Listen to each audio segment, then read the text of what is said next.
South ఇండియాలోనే అతి తక్కువ ధరలకే నాణ్యమైన రత్నాలని అందించే ఏకైక సంస్థ 6 JVR.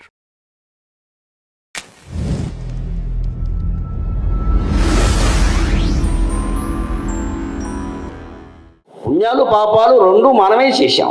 వెళ్ళి ఏమంటున్నాం, పాపాలు పోగొట్టు అంటే దేవుడు వెంటనే రామచంద్రమూర్తి సీతాదేవికి చూసి నవ్వు నవ్వుతాడు, ఎంత అమాయకుడు నన్ను లోకు కట్టేశాడు, వీడు చేసిన పాపాలు నేను పోగొట్టాలట, పుణ్యాలు మాత్రం వీడు అట్టి పెట్టుకుంటాట, అందుకోసం నాకు కొబ్బరికాయ ఇచ్చట. ఇక్కడ వీడు కొబ్బరికాయకే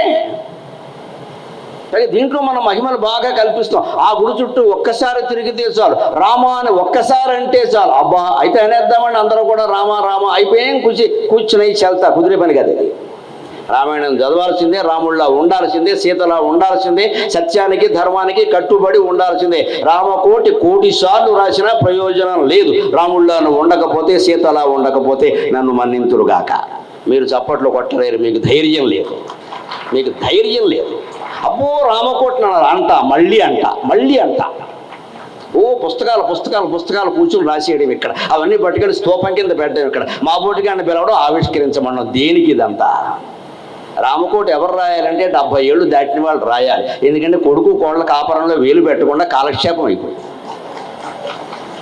20 ఏళ్ళ వాడు 30 ఏళ్ళ వాడు రామకోట రాయడం ఏంటండి పని లేకుండాను? చేయవలసిన పని చేయడం అనేసి రామకోట రాస్తావా? అది పెద్ద పుణ్యమా? చేసి సంపాదించే బ్లాక్ మనీ మాండు, ఇన్కమ్ ట్యాక్స్ కట్టడం చెయ్యడు, మానేస్తాడు, GST కట్టడు, అన్నీ మోసాలే, సరుకులన్నీ కల్తీ, రామకోట రాస్తాడు.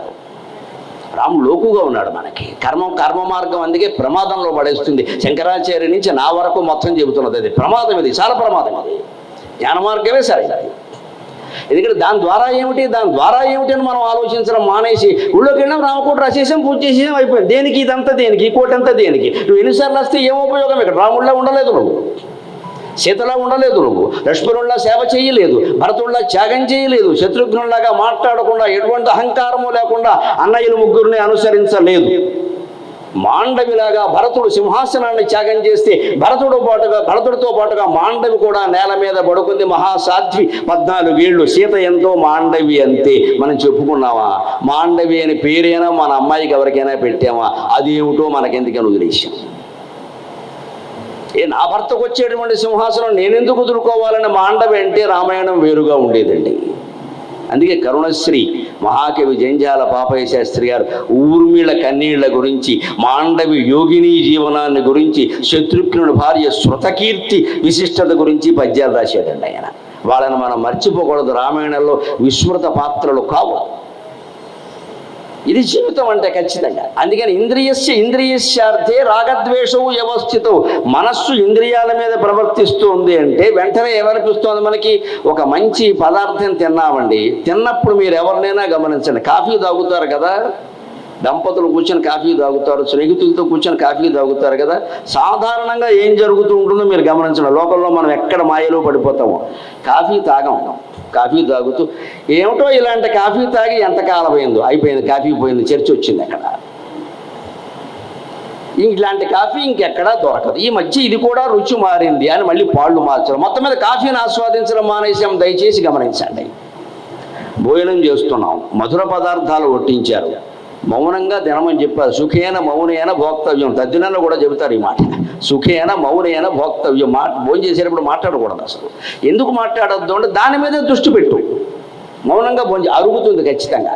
అప్పుడు కూడా మనం పక్కన మొత్తం పెద్ద చాటర్ బాక్సే, ఇటొకళ్ళు కూర్చొని మనమేనా మాట్లాడాలి, వాళ్ళేనా మాట్లాడాలి, మొత్తం ఆత్మస్థుతి, పరనంద, ఆశమ్మ, భోషమ్మ, ఈ భోజనాల రుచులన్నీ పోయి పాపం వడ్డించే ఏమంటే పదార్థాలు ఎలా ఉన్నాయంటే అని బాగున్నాయండి. ఇదో నాటకం ఇక్కడ, ఇది తింటే కదా అవి లోపలికి పోయాయంటే, ఏదో వాడు బొట్టంలోకి నీళ్లు పోయినట్టే గొంతులోకి పదార్థాలు పోయి ఎక్కడ తిన్నాడు? నిజంగా ఆ కాజా బాగుంటే, ఆ గులాబ్ జామ్ బాగుంటే, ఆ అన్నం పరమాన్నం బాగుంటే ప్రతి మెతుకు నువ్వు ఆస్వాదించాల్సిందే. అప్పుడైతే మోక్షం కింద లెక్క. వెంటనే అరుగుతుంది ఖచ్చితంగా. దాని మీదే దృష్టి ఉండాలి. ఇంకేం మాట్లాడద్దు. అన్నం పరమాన్నం ఈ మధ్య పడికి చేత కావట్లేదండి, పూర్వం చేసేవారండి, మా అమ్మ చేసేది, ఈ కబుర్లన్నీ అనవసరం. పరమాన్నం తినమని చెప్పాను నేను, వ్యాఖ్యానం చేయమని చెప్పాలా. అదే చెబుతున్నారు శంకరాచార్య. రాగద్వేషవు వ్యవస్థితం అన్నారు కదా. ఎప్పుడు ఇంద్రియార్థాల్లో ప్రవర్తిస్తున్నప్పుడు ఒక శబ్దం విన్నా, ఒక రూపాన్ని చూసినా, ఒక స్పర్శ ఇక్కడ తగిలినా ఏదైనా సరే వెంటనే ఆ స్పర్శ చాలా గొప్పది అంటాం. వెంటనే ఆ స్పర్శ ఏ మనిషి వల్ల తగిలిందో ఆ మనిషి వెనకాల పడతాం వెంటనే. ఇది అద్భుత స్పర్శ, ఇది అపూర్వ స్పర్శ అంటే వంకర వేషాలన్నీ మొదలైపోయే వెంటనే. అక్కడ ఈ మాత్రం స్పర్శ ఇంట్లో లభించలేదా పని లేకపోతే? అదే స్పర్శ. లేకపోతే కాస్త చల్లని గాలి వీయగానే అమ్మయ్య బాగుంది అనుకుంటాం మనం. అదే కాస్త కొంచెం ఎక్కువ వీచింది అనుకోండి, ఏమిటో చలి ఎక్కువైపోయింది 2 నిమిషాలకే. ఈ వ్యాఖ్యానం ఏవీ లేకుండా చల్లని గాలి ఆస్వాదిస్తే అది మోక్షం. అప్పుడు కూడా మనసులో నమశివాయ నడుస్తూ ఉండాలి. ఆస్వాదించాలంటే అర్థం అది. ఈ వ్యాఖ్యానాలు ఏమొద్దు ఇంకా. ఆ నమశివాయ కూడా దేనికి అంటే పూర్తిగా మౌనంగా ఉండడాన్ని మనస్సుకు అభ్యాసం చేయడం కష్టం కాబట్టి ఒక ఆధారం పెట్టామంతే. లేదా అది కూడా లేకుండా మనోమౌనం మహామౌనంలో ఉండగలిగితే అక్కడికి ఆత్మసాక్షాత్కారం అయినట్టే లెక్క. ఇంకేం మాట్లాడగల, సంకల్పాలు ఉపశమనం అయిపోయినట్టే లెక్క.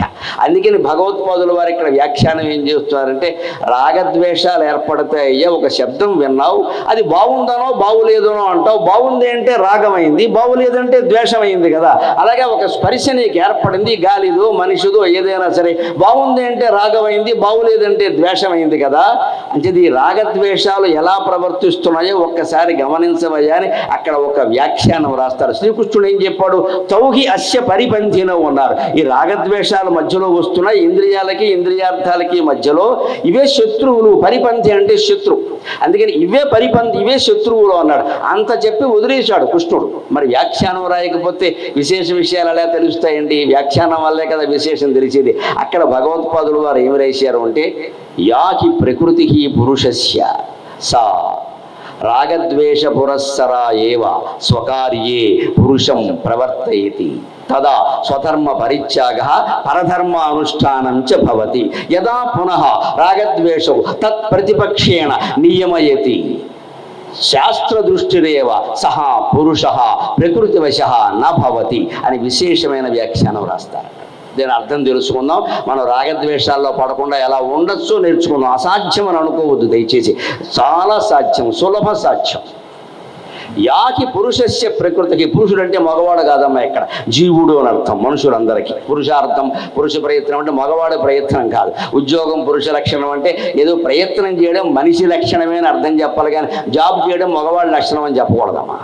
దాని అర్థం అది కాదు. అక్కడ ఉద్యోగం అంటే ప్రయత్నం. భారతంలో ఉద్యోగ పర్వం ఉంటుంది. అక్కడ ఎవరికి ఉద్యోగాలు ఇవ్వలేదండి, ప్రయత్నాలు చేశారు. ఏం ప్రయత్నాలు చేశారు?